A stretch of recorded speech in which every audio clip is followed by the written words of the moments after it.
थोड़ा नोटबुक को ना ऊपर ही उठा लियो सर, आपका ओके। चेहरा डाउन हो जाएगा तो हाँ नीचे ठीक दिखने है। का।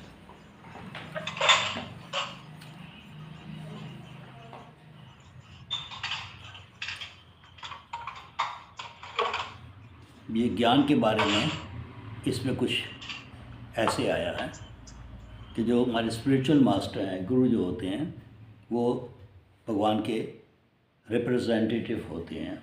और ये भी कहा गया है कि बलराम को भी सत्यम कहा गया है। और बलराम जो है बलशाली हैं और रमा देने वाले, आनंद देने वाले हैं। तो बलशाली में वो शरीर की बलशाली नहीं, मतलब उनका बल जो है वो स्पिरिचुअल बल है। स्पिरिचुअली वो बहुत आगे हैं। और तो ये जो सच्चित आनंद है, ये सब ईश्वर तो सच्चित आनंद है ही, और इसी का ज्ञान को हमें प्राप्त करना चाहिए। तो एक डायरेक्ट नॉलेज है जिसको अध्यात्म विद्या कहते हैं, आध्यात्मिक विद्या। ये डायरेक्ट नॉलेज है, जो नॉलेज हमें अपने स्पिरिचुअल मास्टर से, गुरु से मिलती है। और ट्रांसडेंटल नॉलेज जो होता है वो हमारे मन से बहुत आगे होता है, इंद्रियों से बहुत आगे होता है। जैसे कि अर्जुन ने भगवान श्री कृष्ण से इस ज्ञान को प्राप्त किया।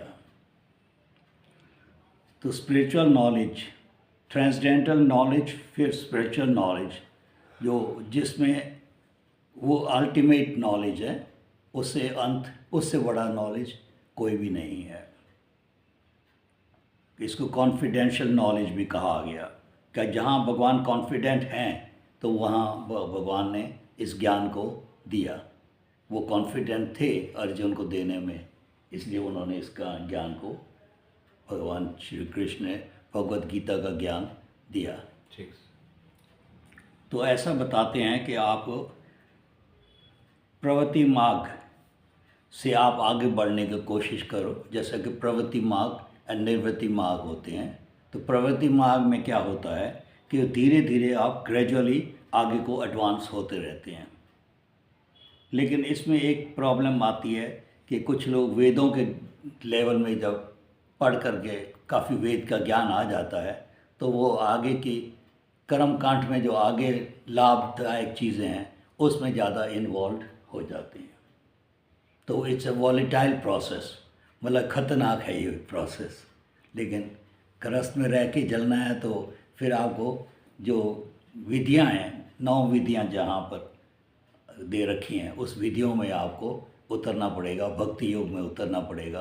तब आप अपने आप को संभाल पाएंगे, इंद्रियां भोग से परे हो जाएंगे और आपका लक्ष्य आसानी से मिल जाएगा आपको।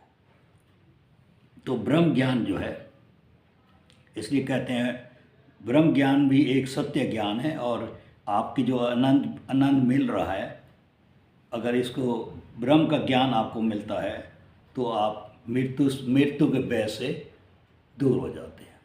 आपको मृत्यु का, क्योंकि ब्रह्म सब जगह है, आपको इस ज्ञान को प्राप्त होने के बाद में फिर मृत्यु का डर, क्योंकि मृत्यु तो शरीर से ही रिलेटेड है, उसका कोई आत्मा से रिलेशन नहीं है।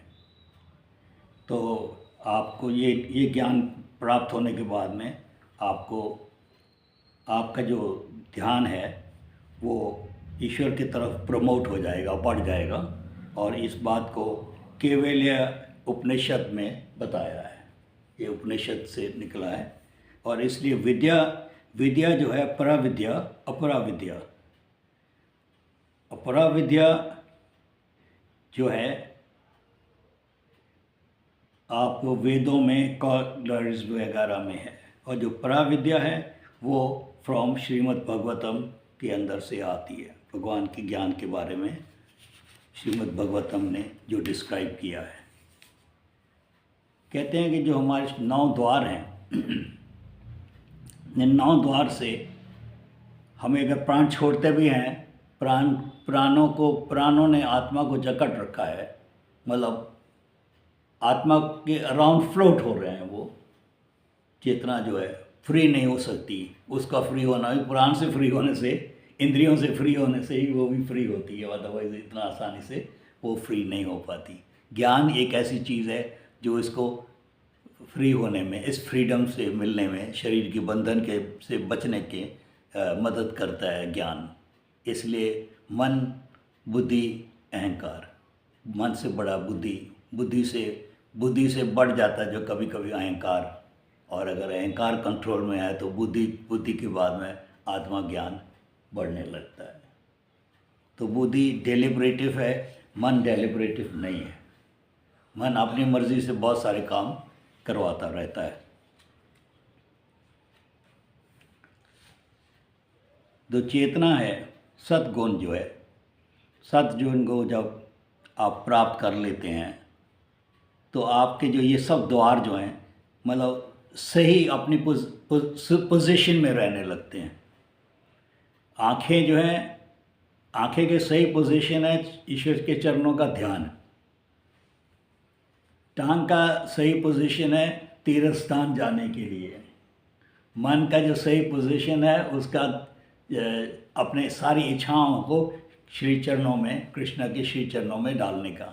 तो ये सारे जो इंद्रियां हैं, कर्म हैं, चल हैं, ये सारे इंद्रियां को भी एनलाइटनमेंट, एक तरह का रोशनी मिल जाती है।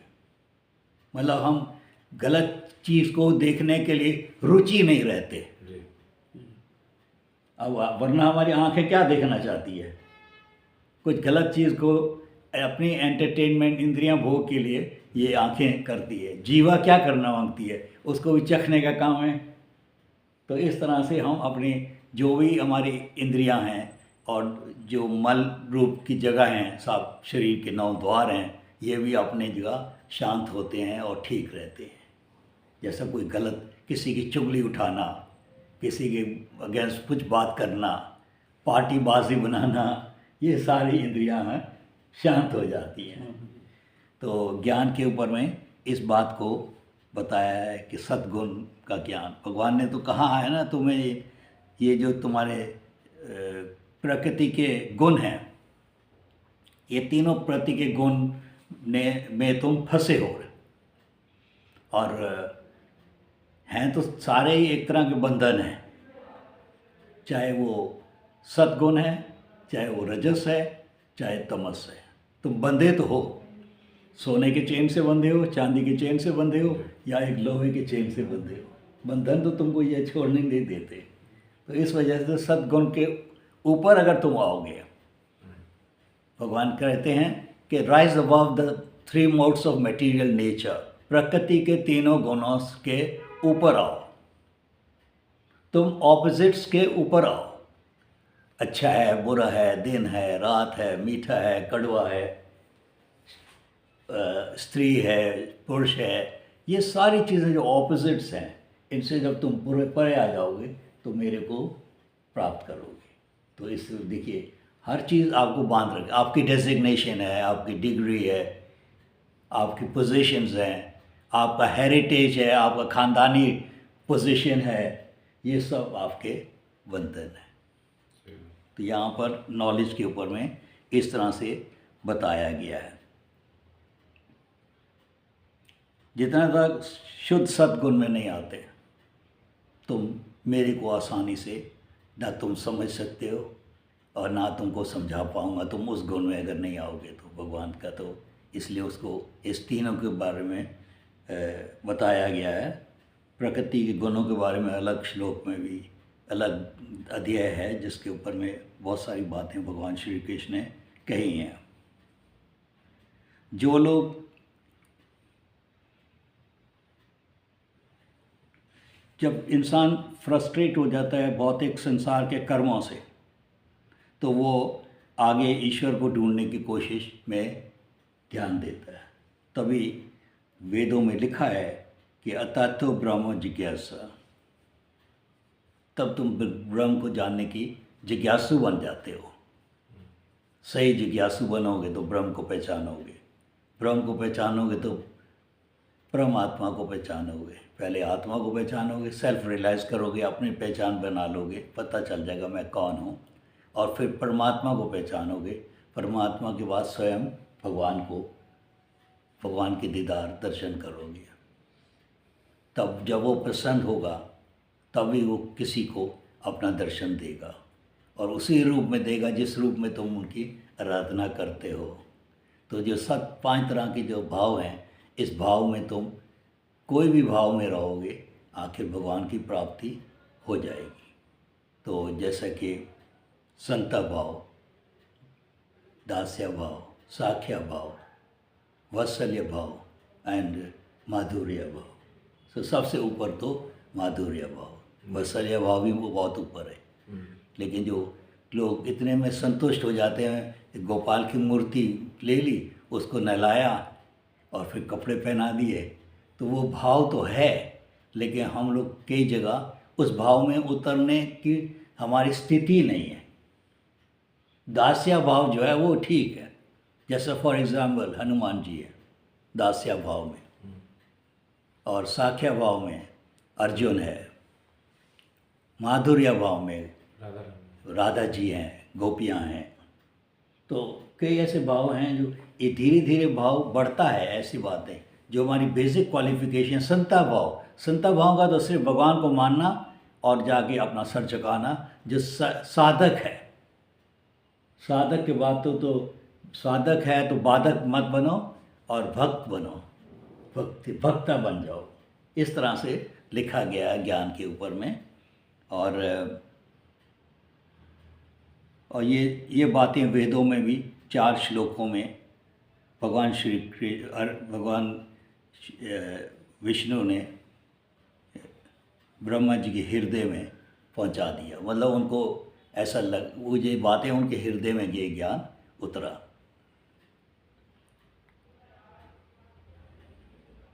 एक ज्ञान और है जिसको चतुर्वेद कहते हैं। उसमें धर्म, अर्थ, काम एंड मोक्ष, इनको 4 चतुर्वर्ग कहते हैं।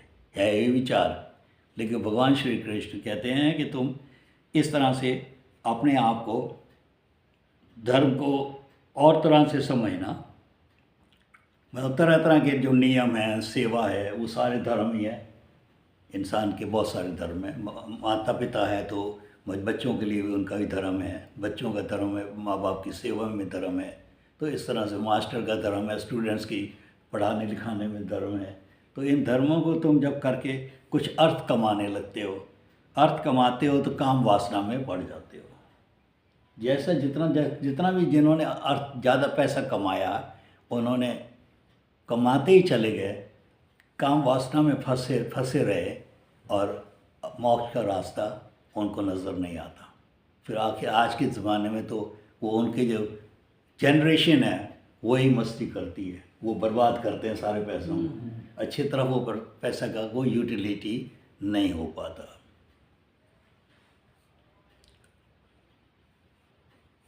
तो ये जो सही ज्ञान क्या है? सही ज्ञान का मतलब जो ये फिनोमेन्स हैं, ये बहुत सारी चीज़ें हैं जिसमें ब्रह्म सब में है। इसको आप जानना, फिर इसके पीछे में कौन है, इसका भी एक आत्मा है। समझिए, विश्व है तो इसका विश्व का आत्मा है। इसका जो बेसिक क्या है, जब ये आप जान जाते हैं कौन ऑपरेट कर रहा है। कोई चीज़ हम देख रहे हैं कि ये चल रही है, लेकिन इसको ऑपरेट भी तो कोई कर रहा होगा, चाहे रिमोट से कर रहे हैं, ऑपरेट करने वाला ऑपरेटर तो होगा ही ना। इस तरह से इस ज्ञान को कहते हैं कि इस दोनों को जब आप जानते हैं तो ज्ञानी हैं। वरना आप अपने को भी नहीं जानते, बनाने वाले को भी नहीं जानते, कार्य हो रहा है कैसे हो रहा है ये भी नहीं आप जानते, तो फिर आप चाहे भौतिक संसार में रह कर के भौतिक चीज़ों के बारे में भी पूरा आपको ज्ञान नहीं होता, तो आध्यात्मिक ज्ञान कैसे डेवलप कर पाएंगे।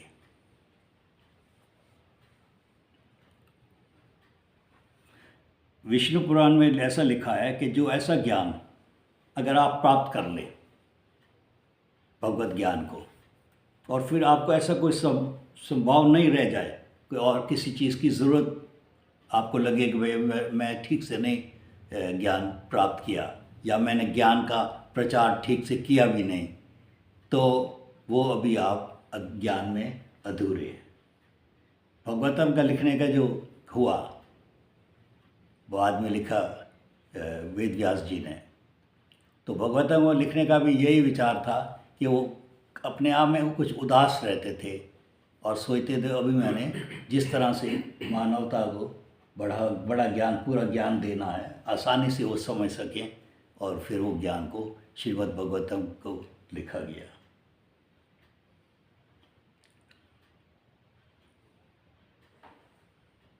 ये जो ज्ञान है, ये तो है कि भगवान है, मनुष्य है, जीव है, परम जीव है, सेवा करने वाला है, सेवक लेने वाला है।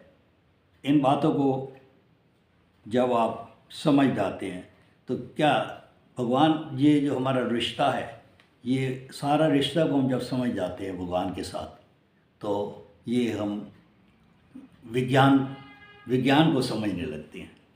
ज्ञान तो तब तक है कि जब तक हमने पढ़ा है और हमने उसको एक्सपेरिमेंट किया है तो विज्ञान हो गया। जैसा हमने कहा कि H2O2 इज़ वाटर, तो H2O2 को हमने जब जोड़ के देखा तभी तो पानी बन गया। तो ऐसे ही चीज़ को बताते हैं। तो ज्ञान और विज्ञान का जो विज्ञान तो वही है जब हमने एक्सपेरिमेंट कर लिया, या शरीर के अंदर में शरीर को अपनी लेबॉर्ट्री मान करके इसके अंदर में किया, मृत्यु जन्म को देखा, बुढ़ापा को देखा, बीमारियों को देखा, इस तरह से हमने जब समझ लिया तो सब हम विज्ञानी भी हो गए हैं। ज्ञान तो है लेकिन विज्ञानी अभी हम हो नहीं पा रहे। तो जो भी क्रिया हैं, चाहे वो पायस हो, इम्पायस हो, प्योर हो, पवित्र हो, अपवित्र हो, वो सारे कोई ना कोई पाप कर्म से जुड़ा हुआ है। वो प्योरली ऐसा नहीं कह सकते पापी है पापी है, पापी भी पायस हो सकता है।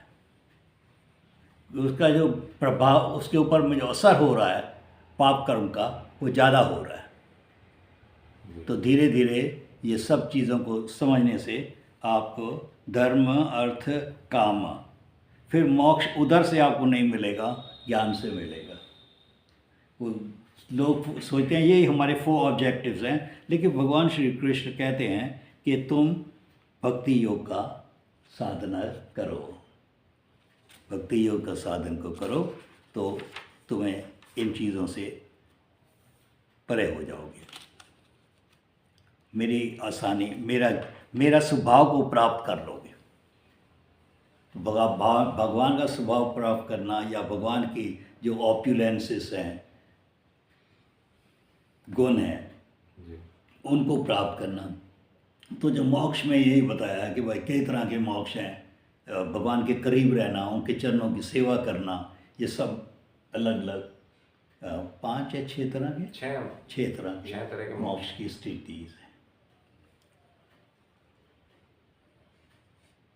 आज के युग में इतना परेशान है मनुष्य कि उसको जो अपना सेल्फ इंटरेस्ट एंड सेल्फिशनेस में फ़र्क है। सेल्फ इंटरेस्ट मतलब अपना आगे को कैसे बढ़ना है, प्रगति कैसे करनी है। तो प्रगति करने के लिए वो भी सनातन के लेवल में जाना है। तो वो जो उसको कहा गया स्वार्थ गति, स्वार्थी तो हैं हम, स्वार्थ गति नहीं है। हम अपने लिए भी अब जब अपने लिए ही नहीं सोच सकते, अपने लिए हम जो भौतिक चीज़ें बढ़ाने की तो सोच रहे हैं, ये रोज़ ही छोड़ते हैं, खाते भी रोज़ ही चेंज करके। ये एक चीज़ हम खा रहे हैं, अरहर की दाल तो बोर हो गई, अरहर की दाल ही रोज़ खानी पड़ रही है। तो ये चीज़ें क्या है, तो ये स्वार्थी है। तो स्वार्थ गति बनो और आप अपना ध्यान रखो और अपने आगे को बढ़ो। अपने आगे बढ़ने का जो काम है वो भी भगवद गीता में बताया है कि तुम अपने आप मन को गिरा भी सकते हो, बढ़ा भी सकते हो। मन तुम्हारा दुश्मन भी है, मन तुम्हारा दोस्त भी है। जब वो तुम्हारा दोस्त बनता है तो तुम मेरी तरफ आते हो, जब वो तुम्हारा दुश्मन बनता है वो तुम्हें शैतान की तरफ ले जाता है। तो शैतान वाली बातें को सुनने लगते हो और भगवान की बातें को सुनने को तैयार नहीं होते। ये तो रोज़ की प्रैक्टिकल है हमारे लाइफ में। मतलब कोई भी धर्म में रुचि लेते नहीं, नाम के लिए सारे धर्म चल रहे हैं। उसी हिसाब से हमें अपना कर्म का भोग करना पड़ रहा है। ये बड़ी बदनसीबी है आज इंसान के लिए जब वो अपने आप की क्या कहेंगे, सुसाइड, आत्महत्या।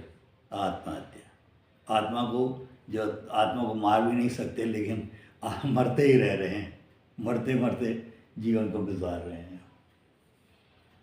Spiritual suicide. So material suicide तो हो गया, बॉडी को ख़त्म करना।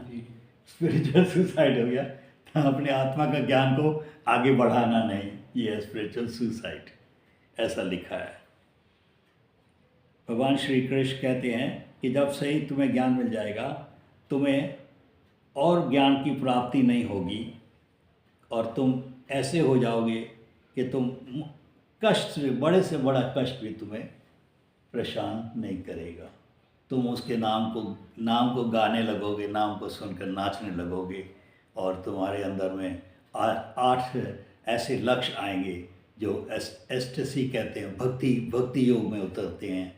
तो जैसे कि चैतन्य कृष्णा, मीराबाई, ये लोगों के एग्जाम्पल दिए गए हैं कि ये लोग भक्ति में कैसे लिंग हो जाते हैं।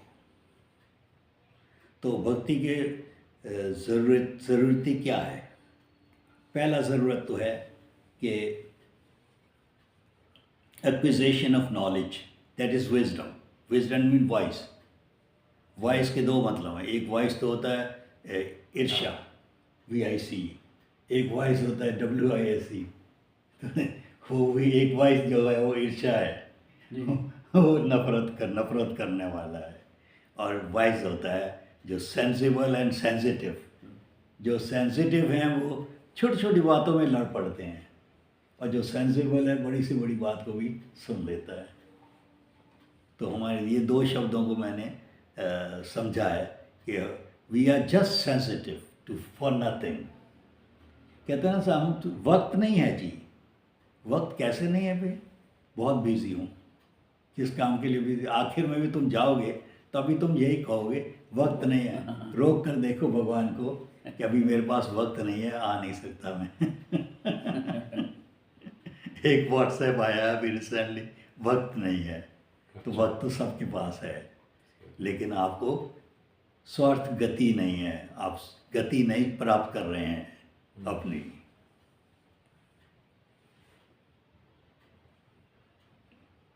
इस 5 चीज़ों के लिए बताया है कि सबसे पहला, अगर ये देखिए स्टूडेंट्स लाइफ के लिए भी बहुत ज़रूरी चीज़ है। सबसे पहला स्टेप है साइलेंस, मौन। मौन का मतलब ये नहीं कि गूंगा है। कोई आदमी बोलता नहीं है तो इसका मतलब सोचते नहीं तो बेकार आदमी है, डरपोक है।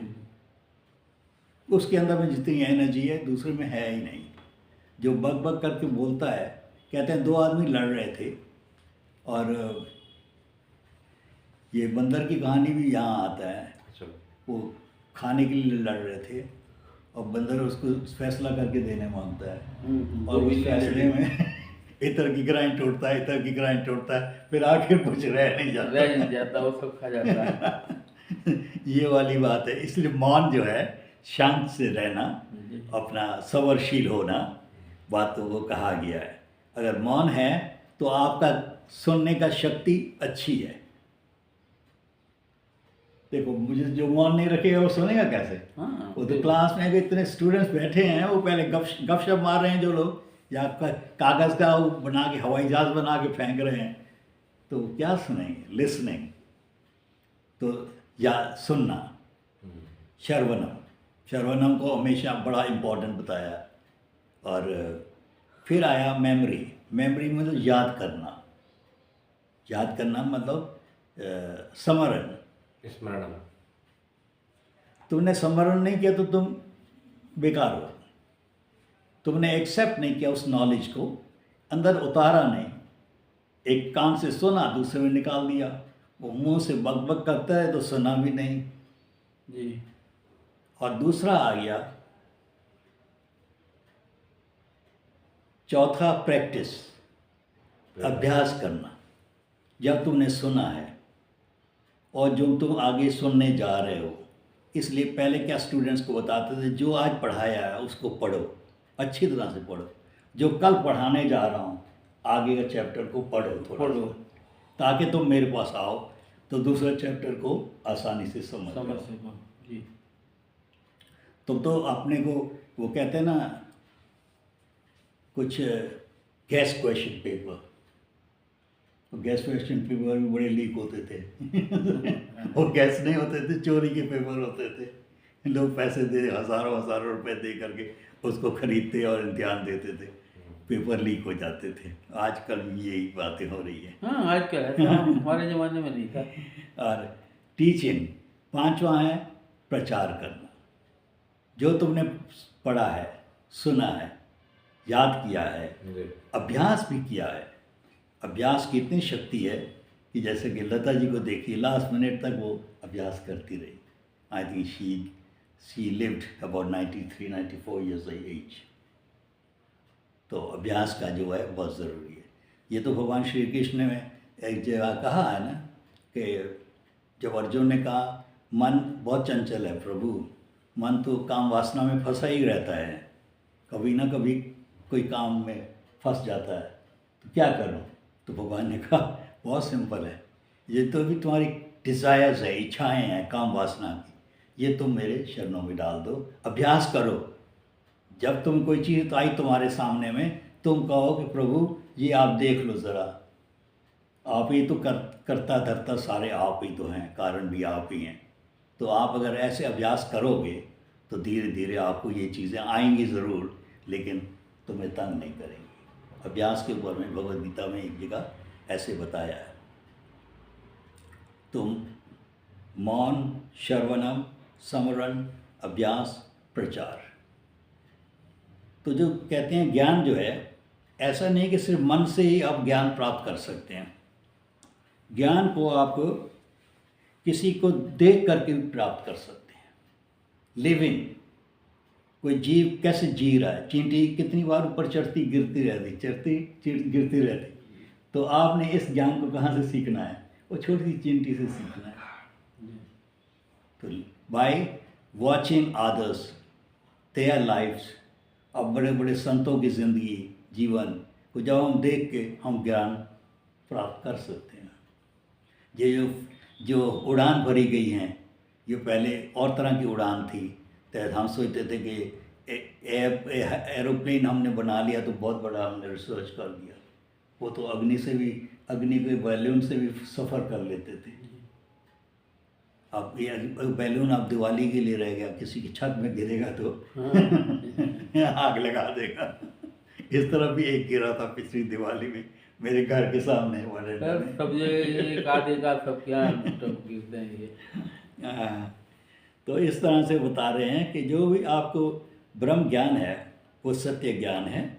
और तब में जब कैसे पीस, शांति कैसे मिलेगी आपको? आप कह रहे हैं मौन रहो, तो शांति कैसे मिलेगी? मौन तब रह सकोगे जब आपको प्रोटेक्शन मिलेगी। प्रोटेक्शन होगी तो आप पीसफुल होंगे तो हैप्पी होंगे। These are the 3 steps. तो प्रोटेक्शन नहीं है आपको, भगवान ने तो प्रोटेक्शन दी है ना। कहाँ है कि मैं तुम्हें हर जगह प्रोटेक्ट करता हूँ, तुम्हारी रक्षा करता हूँ, तुम्हारी देखभाल करता हूँ। कोई चीज़ तेरे पास नहीं है उसको देता हूँ, और जो तुम डिज़र्व करते हो उसको देता हूँ। जो तुम्हारे पास है वो कहीं ख़त्म ना हो जाए, वो भी मैं मेंटेन कर सकता हूँ। तो भगवान ने ऐसी सी बातें कहा। तो क्या है, आप कैसे शांति प्राप्त कर सकते हैं कि जब आप प्रोटेक्टेड हैं। ब्रह्म का ज्ञान प्राप्त होते ही आपको मृत्यु का भय से आगे निकल जाते हैं, आप डरते नहीं हैं और आप जिसको कहा निर्भय, अभयता, अभयता, वही अभय चरण, स्वामी अभय चरण प्रभुपाद, शिला प्रभुपाद की नाम में भी वही है, भगवान के चरणों का सेवक।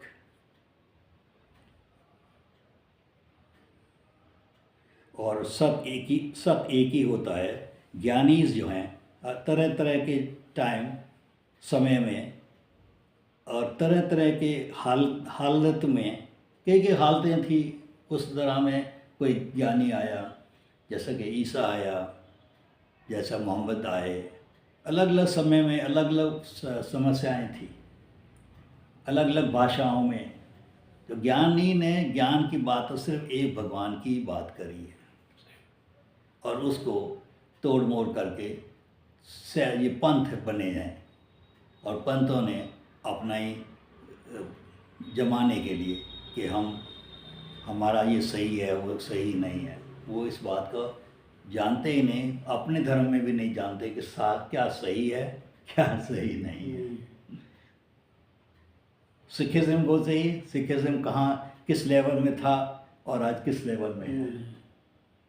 जैनिज़्म अभी भी थोड़ा सा मैं कहूँगा कि they are quite close to the spiritual knowledge, Jainism में है। पहली बात तो ठीक है, अब वो जैनिज़्म में वो चीज़ नहीं रही। वैसे तो जो अपने आप को हम कहते हैं कि वैष्णव धर्म में रहते हैं, तो उनके अंदर में कितने भेदभाव हैं देख लीजिए। बड़े बड़े पंथ हैं, वो अपनी पोजीशंस के भूखे हैं, इसलिए वो बंधन से हट नहीं सकते। एक स्वामी नहीं चाहता कि दूसरा स्वामी मेरा पद को ले ले। ये क्या है? यही तो आखिर उनको खुद को नहीं समझ आ रही है कि जो हम पढ़ रहे हैं वो क्या बात है। तो उनको जो जैसे कि हम यंग